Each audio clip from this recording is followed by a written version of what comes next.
Welcome in, everyone, to another edition of the GSMC College Football Podcast, brought to you by the GSMC Sports Network. I am your host, as always, Tommy Brzee. It is Thursday, January 9th. It is semifinal day around here. We got Penn State and Notre Dame tonight, and we'll do a couple of wrap-up things. Today, on today's show, we'll first get into why each team can win a national title. We've talked about roadblocks. We've talked about keys to win this weekend. We got to talk about the big picture. Why would they have won? If we look back in a couple of weeks and say, why did Penn State win? Why did Notre Dame win? Why did Texas or Ohio State win? I'll give you those answers here in a second. Then we'll get to the fallout of the wins and losses this upcoming weekend. Notre Dame feels like they've kind of sitting pretty. I don't think there's a huge drop-off one way or the other. Ohio State probably the other part of that. Definitely going to be a drop-off if they lose. If they win, no one's going to react until you win the next one. And then we'll get to a little question about that national title game. Should it be at the Rose Bowl permanently? Definitely a question that's been going around the college football world. Some pros, some cons, and we'll get into that and why it's kind of unfeasible, if I'm being totally honest. Then we'll get to a little bit of early NFL draft look. There's a lot of guys that are kind of finding their way into the NFL draft the last couple of days, and definitely want to make sure you guys know where everything stands, top quarterbacks, top defenders, other players to watch, that type of thing. And then we'll finish it off, do a little final look at the semifinal games. Just cannot get enough of these two matchups, so want to make sure you guys are ready for all the matchups you're going to be watching tonight, some injury stuff, and then just a little bit of hype as we head into these games tonight. Going to be a ton of fun, and cannot wait for those to kick off, especially this one tonight. But before we jump in, I do want to remind you all we get tons of questions and comments throughout the show, and the best way for you all to get your question on the screen, we can have fun back and forth here, is to use that super chat at the bottom of the chat on the Sports Network page. You can click that $, add any question, comment you like. It'll pop up on the screen, and we can have fun back and forth here. Definitely want this to be as interactive as possible, so utilize that, and we can have a fun back and forth throughout this show. But let's go ahead and jump in here, and let's just talk about why each team can win a national title. We've talked about, different roadblocks that could get in their way. We've talked about some keys to victory for them to possibly get past this round and to the national title. What would be the reason that they would win a national title if we were to look back on these seasons in a couple of weeks here? If Penn State were to win it, why would they have won it? Notre Dame, Texas, and Georgia, why would they have won the national title if they look back in a couple of weeks and they have won the national title? So I think there's a lot of different debates here, and I think there's a lot of different ways to look at it. And I think when you look at all of these teams, there's so many different things to love about these teams. There's no doubt about that. All of these teams have great things about them. All of these teams have different things that are really carrying them throughout this season. But we'll start with Penn State here, and I think this is the biggest one of the bunch. This two-headed monster is going to be an absolute nightmare for people to deal with, and that's the reality of the last couple of games. Is Kaytron Allen has gone for 124, 70 yards, and then 134 in their last three games. He's got 3 touchdowns in those games. Then Nick Singleton has gone for 105, 90, and 87, and has had 2 scores. So this duo has been absolutely ridiculous in the postseason thus far against Oregon, against SMU, and then obviously against Boise State last week. These are the two that are going to take them to a national title, one way or the other. They are the two that are going to decide if they get in, if they don't. Obviously, the offensive line in conjunction with these two is going to do that. But at the end of the day, these are the two that if we look back in a couple of weeks, we're going to say it was Kaytron Allen, it was Nick Singleton that created nightmares for just about everyone else in this thing. And then the other part is Drew Allar. You don't want your youngest quarterback in the field right now. You don't want him to have to carry all of the load. You definitely want these guys to carry a little bit of the load and then let Drew Allar be the guy that he definitely is capable of being.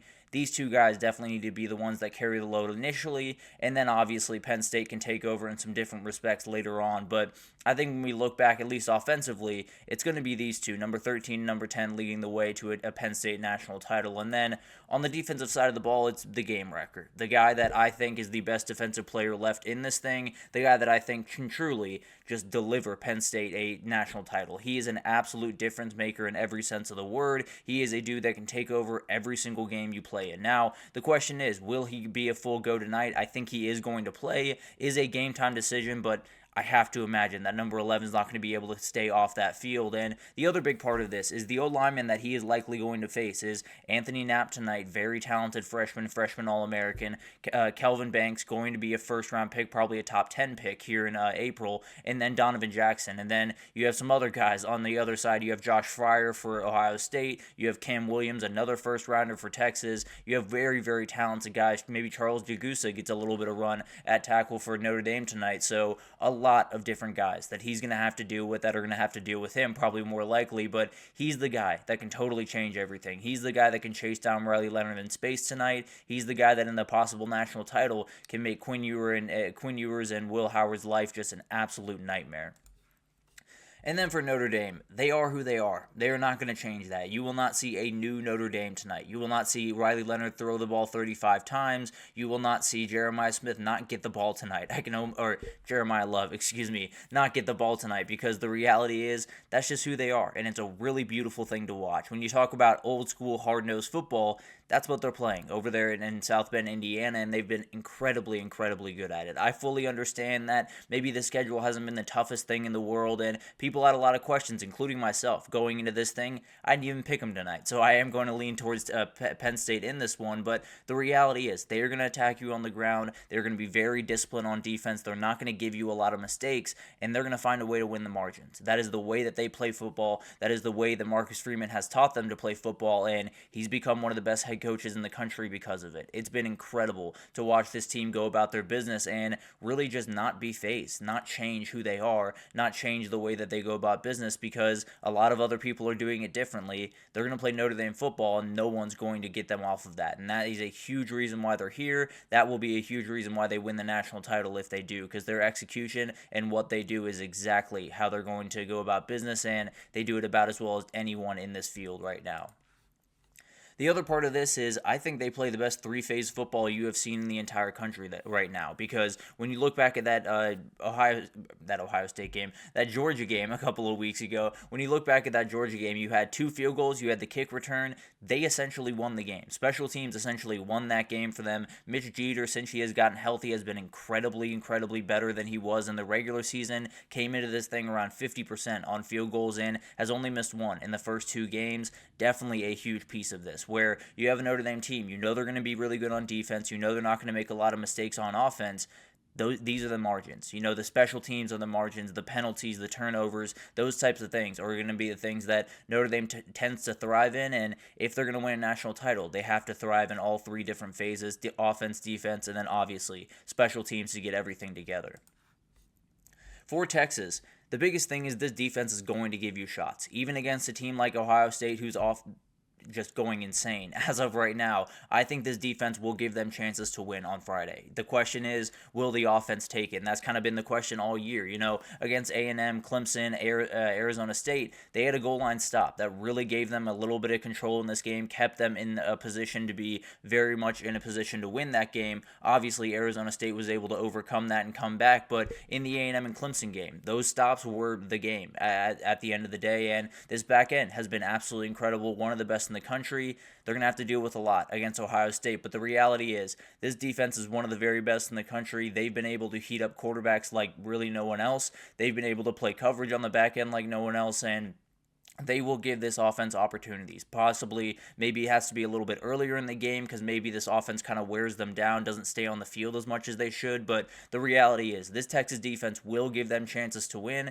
It just comes down to the offense executing those chances, and it'll come down to this connection. The Ewers-Golden connection is another reason that Texas can win a national title, plainly because it's been as lethal as just about any connection, including Will Howard and Jeremiah Smith in these first 2 games. In the postseason, for Matthew Golden, 360 yards, 17 catches on 26 targets, 2 games over 145 yards receiving. The kid is absolutely incredible, and Quinn Ewers obviously feels very comfortable going to Matthew Golden in really any scenario you can imagine. Hit him for this pass on a huge 3rd down, obviously got him on that 4th and 13, hit him on a couple of different 2-point conversions.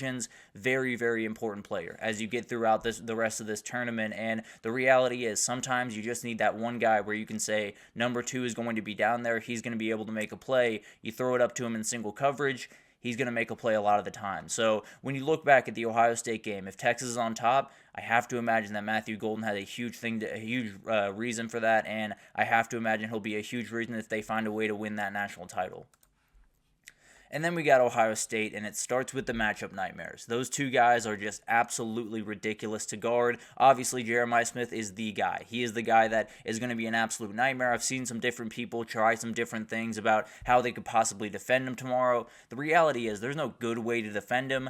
I would have to imagine that they're going to bracket him likely with, I would have to assume at least, Malik Muhammad as well as a safety over top, whether it's Makuba or it's Michael Taff or someone like that. And then they'll put Jade Barron on Emeka Egbuka. That's been the idea that has been kicked around a lot, something that a lot of different defenses will follow when they're facing two guys that are so talented. They'll put cornerback 2 and a safety on the top guy. Then they'll put cornerback 1 on the second best guy. That's kind of just the way that people go about business. Now, that doesn't mean that these guys can't be attacked. Malik Muhammad, Jalen Gilbo at different points this year have been a little bit shaky in coverage, so there will be places where Emeka Egbuka can really get after this team, especially Emeka Egbuka at different points throughout this game. But overall, if you get these guys in single coverage, it is going to be a mismatch. Now, Texas probably has the closest to making this not a mismatch when you talk about their corners, but at the end of the day, these guys are absolute nightmares to deal with, and they are going to be the guys that really make a difference for this Ohio State offense as they move forward. And then the seniors' mission. This one is a little bit harder to understand, but with all the craziness around Jeremiah Smith, I think we've forgotten what the bedrock of this team is and why this team was so special coming into this year. It wasn't necessarily Jeremiah Smith. It wasn't necessarily Will Howard or Quinshon Judkins or Caleb Downs even. It was Denzel Burke. It was Jack Sawyer. It was JTT. It was Trey Henderson. It was a million other guys that should be getting ready for the NFL playoffs right now, that should be in NFL jerseys all around the country getting ready to play that upcoming game. They're getting ready to play this one. They came back for this reason. They came back to win a national title, and that's something we'll talk about here in a second is this game, you win it, congratulations, we got to keep moving. That's the reality of their situation right now, and if they win a national title, it won't necessarily be because of all the guys they brought in from the portal. Obviously, Will Howard will play a huge part in that. It won't necessarily be because of all the flashy parts of this team. It will be because of the bedrock of this team, and that's those seniors, that's Jack Sawyer and all those guys that decided to forego the NFL, come back for one more year, and try to win a national title. If they win one, it'll be because in January they made a decision that they're going to come back and they're going to fight for that trophy, and then we'll see if they can finally pull it off. But it's awesome. These four teams are really, really incredible. They all have incredible things about them. Obviously have some shaky things about them all around them, but at the end of the day, there are big, big reasons why they can possibly win a national title. I think maybe the biggest one of the bunch is that senior mission for Ohio State, but we'll see what happens there. Definitely we'll break that down in the coming days, but let's take our first break here, and when we come back, let's do a little bit of a fallout of the wins and losses in the next couple of days. What would the fallout be from the fan base, the national media, the head coaches, everything in between? Let's talk about it right after this, so stick with us.